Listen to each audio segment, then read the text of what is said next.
आदरणीय मानव कांबळे सर, प्राध्यापक दिवा बागुल सर आणि खरं तर मंचावर उपस्थित आपण सगळेच जण, सगळेच भारताचे लोक.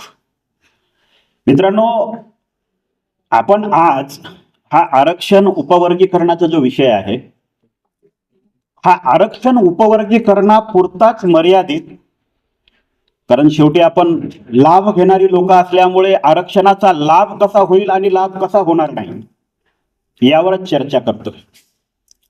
पण मुळात भारताच्या राज्य घटनेचा खून करून हे उपवर्गीकरणाचं भांडण लावण्यात आलेलं आहे, यावर कोणीही बोलायला तयार नाही. 8 फेब्रुवारी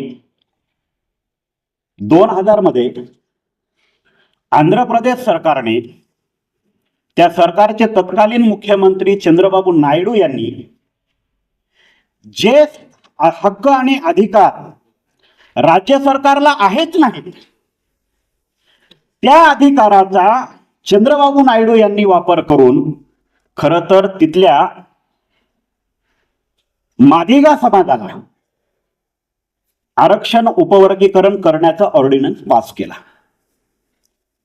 आता हे कशाच्या बेसवर मी तुम्हाला सांगतोय की भारताची राज्यघटना जर आपण वाचली, आर्टिकल 341 सरळ सांगतंय की अनुसूचित जातीच्या भविष्यामध्ये किंवा त्यांच्या जातीमध्ये कुठलीही छेडछाड करण्याचा विषय असू द्या, त्यामध्ये राज्य सरकारला अधिकार नाही.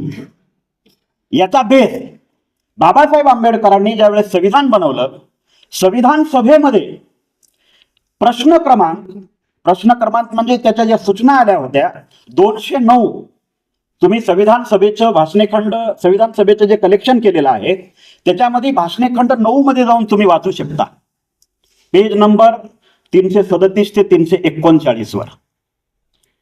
त्याच्यामध्ये संविधान सभेतील तत्कालीन सदस्यांसोबत या विषयावर चर्चा झाली आहे की अनुसूचित जातीच्या कलेक्शन बद्दल आणि त्याच्यात ऍडिंग करण्याबद्दल किंवा अनुसूचित जातीच्या लोकांचा कुठलाही विषय जर असेल तर तो विषय पार्लमेंट आणि राष्ट्रपती शिवाय दुसरं कोणाच्याही ताब्यात जाणार नाही. ही स्पष्ट भूमिका बाबासाहेब आंबेडकरांनी घेतलेली असताना सुद्धा देशातल्या कुठल्याच राज्याला अनुसूचित जातीच्या वर्गीकरणामध्ये, जाती ऍड करण्यामध्ये, जाती बाहेर काढण्यामध्ये अधिकार नसताना चंद्रबाबू नायडू यांनी भारताच्या राज्यघटनेचा खून करून 8 फेब्रुवारी 2000 मध्ये खरं तर हा आरक्षण उपवर्गीकरणाचा ऑर्डिनन्स पास केला. ही लढाई इथून सुरू झाली आहे, त्याच्या अगोदर हा विषय नव्हता देशामध्ये. आता आरक्षण उपवर्गीकरणाचा हा विषय तिथल्या मादिगा लोकांनी समोर आणला. आता जसं इथं आपण मांग आणि महारांचं भांडण लावतोय, मुळात हे मांग आणि महारांचं भांडण आहेच नाही. हे भांडण भारतीय राज्यघटना आणि इथल्या धर्मसत्तेच्या विरोधातलं भांडण आहे. ब्राह्मणी धर्मव्यवस्थेचा ज्या ज्या जातींनी स्वीकार केला त्या त्या जातींनी कधीच भारतीय राज्यघटना स्वीकारली नाही, म्हणून त्यांचा विकास झाला नाही.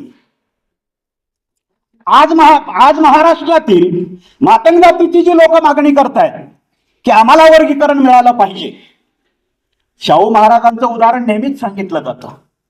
1950 ला शाहू महाराजांचं उदाहरण लागू पडत नाही, ते 1918-20 ला पडतं लागू. 1950 ला ज्यावेळेस अनुसूचित जातीचं आरक्षण लागू झालं त्यावेळेस सगळे आपण समानच होतो ना. अनुसूचित जातीतल्या 58 जाती आपण समानच होतो, कोणीही गब्बर नव्हतं, कोणीही बब्बर नव्हतं, सगळे विकारच होतो. त्यामुळे बाबासाहेब आंबेडकरांनी 1950 ला सगळ्यांना समान अधिकार दिलेले आहेत. आता आम्ही त्या आरक्षणाचा फायदा घेतला, आम्ही त्या अध्यादेशाचा फायदा घेतला, आम्ही शाळेत गेलो आणि हातात पेन धरले, तुम्ही शाळेत आला नाही तर डफडीची हलगी वाजवत बसलात, त्याच्यात आमचा दोष काय आहे? हीच सेम परिस्थिती माला आणि मादिगांच्या केसमध्ये 1997 ला प्रकरण चालू झालं होतं.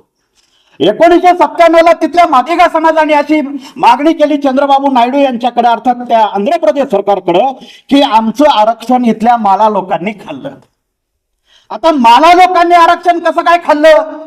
माला लोकांनी जातीशी निगडीत असणारे व्यवसाय सोडून दिले, जातीशी निगडीत असणारे सगळे व्यवसाय त्यांनी सोडून दिले, सगळे उपजीविकेची साधनं त्यांनी सोडून दिली. बाबासाहेब आंबेडकरांचं बोट धरलं, शिक्षण घेतलं आणि मोठमोठ्या नोकऱ्या तिथला माला लोकांनी मिळवल्यात.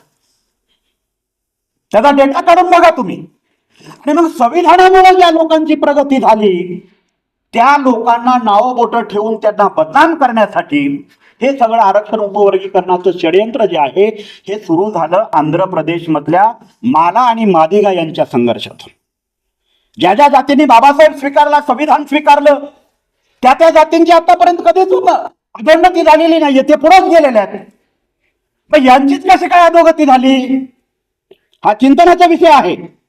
पण संविधानाच्या बेसिकवर आपण चर्चा करत असताना आज आर्टिकल 341ला धक्का पोहोचलेला आहे. म्हणजेच देशाच्या फेडरल स्ट्रक्चरला यांनी धक्का पोहोचवलेला. संविधानात जिवंत नाही राहिलं, देशाचं फेडरल स्ट्रक्चरच जिवंत नाही राहिलं, बेसिक स्ट्रक्चरच जिवंत नाही राहिलं, तर तुमचं आरक्षण घ्यायचं काय द्यायचं काय, जिवंत काय राहणार आहे पुढं. आमचा मूळ मुद्दा जो आहे, जो आम्ही नेहमीच मांडतोय, ही संविधान धोक्यात आहे. संविधानावर आघात झालाय. तुमच्याही जातीवर आघात झाला नाही, त्यांच्याही जातीवर आघात झाला नाही. आघात संविधानावर झालाय ही बाजूच कोणी मांडायला तयार नाही आणि ती समजून पण घ्यायला तयार नाही. ज्या राज्य सरकारांना बाबासाहेब आंबेडकरांनी अधिकारच दिले नाहीत ते राज्य सरकार ते अधिकार वापरू कसे शकतात. संविधान सभेमध्ये जी चर्चा झाली, बाबासाहेब आंबेडकरांच्या अगोदर संविधान सभेतल्या सदस्यांनी ही मागणी मांडली होती की बाबा ज्या ज्या जातीत ज्या ज्या राज्यामधल्या लोकांना त्या राज्यामध्ये त्यांच्या जाती संदर्भात काही जाती ऍड करण्याचा, काही जाती रिमूव्ह करण्याचा त्या अधिकार देऊन टाका, द्यायला पाहिजे, अशी भूमिका त्यावेळेस संविधान सभेमध्ये आली होती ना. तर बाबासाहेब आंबेडकर म्हणाले की जर आपण राज्य सरकारांना असे अधिकार दिले तर राज्य सरकार त्या जातींना डोळ्यासमोर ठेवून, निवडणुका डोळ्यासमोर ठेवून त्याला जातीचं भांडवल करतील आणि मूळ उद्देश जो आहे भारताच्या राज्यघटनेचा तो नष्ट करतील. म्हणून राज्यांना हे अधिकार नको आहेत, ही बाबासाहेब आंबेडकरांची भूमिका होती. आणि त्याच भूमिकेचा आंध्र प्रदेश सरकारने खून केला. तिथून ही सुरुवात झालेली आहे. चंद्रबाबू नायडू यांच्या सरकारने भारताच्या राज्यघटनेचा केलेला खून आणि त्याला निर्दोष सोडण्यासाठी चाललेलं हे 24 वर्षाचं जे षडयंत्र होतं, ह्या षडयंत्राचं स्वरूप म्हणजे 1 ऑगस्ट 2024चा हा सुप्रीम कोर्टाचा निकाल आहे. सुप्रीम कोर्टाच्या निकालाने चंद्रबाबू नायडूला अधिकृत करून टाकलं. पण सुप्रीम कोर्ट ऑफ इंडियाच्या चीफ जस्टिसनी निर्णय देत असताना संविधान सभेमधले डिबेट वाचले नसतील असं वाटतं का आपल्याला? त्यांना हे माहीत नसेल असं वाटतं का? म्हणजे बाबासाहेब आंबेडकरांच्या भूमिकेला कुठंतरी बायकॉट करायचं आणि स्वतःच्या भूमिका पुढे आणून समाजांमध्ये तेढ निर्माण करायचं, ही इथली ब्राह्मणवादी जी पॉलिसी आहे ही सुद्धा आपण थोडी समजून घेतली पाहिजे असं मला वाटतं. इथं घटना धोक्यात आहे, इथं समाज कुठलाही धोक्यात नाहीये. जोपर्यंत इथं घटना जिवंत आहे तोपर्यंत समाज कुठलाही धोक्यात नाही. जर घटना धोक्यात येत असेल तर समाजाचं भविष्य अवघड आहे. बाबासाहेब आंबेडकर म्हणाले होते, if democracy is die it will be doomed for us. जर लोकशाहीच मेली तर आपला सत्यानाश अटळ आहे. आणि इथं लोकशाही मारून टाकण्यासाठी चंद्रबाबू नायडू यांच्या सरकारने पार्लमेंट आणि राष्ट्रपतीच्या अधिकाराचा राज्यामध्ये वापर केला आणि ते आज संपूर्ण देशभरामध्ये सुप्रीम कोर्टाच्या माध्यमातून लागू करण्याचा कार्यक्रम चालू आहे. आता सुप्रीम कोर्टाने सगळ्याच राज्यांना आदेश दिलेत. सुप्रीम कोर्टाने सगळ्याच राज्यांना आदेश नाही, सुप्रीम कोर्टाने सांगितले की ॲज पर युअर, म्हणजे तुम्हाला डिसिजन घ्यायचे असेल तर घ्या, नाही तर नका घेऊ, असा अध्यादेश किंवा जबरदस्ती सुप्रीम कोर्टाने कुठंच केली नाही. पण हे लागू फक्त 3-4 राज्यामध्ये होते. माझं म्हणणं आहे सगळ्याच राज्यामध्ये लागू करून बघा, मग तुम्ही केंद्रात राहता काय ते लोक सांगतील तुम्हाला. आज आपण महाराष्ट्रामध्ये जी लोक जागरूक झालोय, ही जागरूकता देशातल्या सगळ्या राज्यांमध्ये व्हायला पाहिजे. जशी तिकडे माला लोकांनी विरोध केला, आपण इथं बौद्ध लोक म्हणून विरोध करतो, तसं देशातल्या सगळ्याच विरोधक लोकांनी हे आरक्षण उपवर्गीकरणाचा जो सुप्रीम कोर्टाचं जजमेंट आलेलं आहे त्याला विरोध केला पाहिजे. पण त्यासोबत घटनेवर हमले होत आहेत हे सुद्धा समजून घेतलं पाहिजे.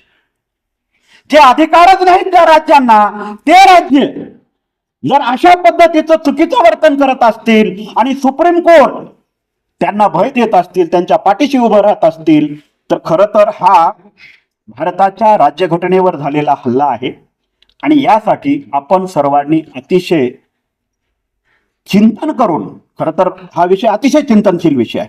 भारताची राज्यघटना हा आपल्यासाठी अतिशय धर्मग्रंथच समजू आपण, बाकी धर्मग्रंथ बाजूला सोडून देऊ. आज आपल्या धर्मग्रंथावर हल्ला झालेला आहे आणि त्याची रक्षण करण्याची जबाबदारी आपल्यावर आहे. एवढाच मला तुम्हाला इथे मेसेज द्यायचा होता. बाकी कोणाला मला माथे फिरू म्हणायचंय, कारण आम्ही माथे फिरू आहेच. जिथं आमच्या धर्मावर घाला होतो तिथं आमचं माथं फिरतच. ज्यांना धर्माची जाणीव आणि चेतना नसते त्यांचे माथे फिरत नाहीत, आमचे फिरतातच. बाबासाहेब आंबेडकर आमच्यासाठी अस्मिता आहे. बाबासाहेब आंबेडकरांवर हमला झाला म्हणजे विषय संपला. शाळेत न गेलेले लोक जर भाकरीवर सह्या करत असतील, आमच्या बापांनी 32 डिग्र्या घेतलेल्या आहेत, आम्ही कसं करू? है ना? शाळेत न गेलेली लोक डॉक्टर, इंजिनियर, वकील होत असतील तर शिक्षणाचा अर्थ काय? 32 डिग्र्या घेतल्यात बाबासाहेब आंबेडकर आणि सोपं नाही येते. असो, मला वादात पडायचं नाही. पोलिसांच्या बऱ्याचशा इन्स्ट्रक्शन आहेत. तुम्ही एवढेच लोक का होईना या ठिकाणी सगळ्यांनी आलात आणि हा विषय समजून घेणं फार गरजेचं आहे. बाकी इतर त्याला फाटे वगैरे फुटत राहतात, पण फेडरल स्ट्रक्चर उद्ध्वस्त करण्याचं काम या प्रकरणात होतंय, हे तुम्ही लक्षात घ्या. उद्या फंडामेंटल राईट्सवर हे यायला वेळ लागणार नाही. आज जे लोक आर्टिकल 341 ला हात लावू शकतात ते उद्या फंडामेंटल राईटला हात लावू शकतात, है ना? बेसिक स्ट्रक्चर उद्ध्वस्त करू शकतात. 23 वर्षाच्या नंतर का होईना आपल्याला या विषयामध्ये जाग आली, त्याबद्दल मी तुमचं अभिनंदन करतो. 23 वर्षे मी यासाठी म्हणतो कारण 2004 मध्ये EV चिन्नास्वामी सुप्रीम कोर्टामध्ये गेले होते या विषयात. त्यावेळेस आपल्याकडे ह्या विषयाचा गंध सुद्धा नव्हता. आता तरी हा विषय आपण समजून घेऊन भविष्यामध्ये सगळ्यांनी पुढे जाऊ. येत्या 30 तारखेला आदरणीय सरसेनानी आनंदराज आंबेडकर साहेब यांनी मुंबईमध्ये सगळ्यात अनुसूचित जाती वर्गीकरण विरोधी सगळ्याच जातींचा भव्य मोर्चा ठेवलेला आहे. आपण सर्वांनी त्या मोर्चामध्ये यावं, मी असं आपणा सर्वांना आव्हान करतो. या सभेला मला प्रिय मित्र मिलिंदजी यांनी बोलवलं आणि इथं मला 2 शब्द मांडण्याची संधी दिली, त्याबद्दल मी आपला आभारी आहे. नमो बुद्धाय. जय भीम, जय भारत.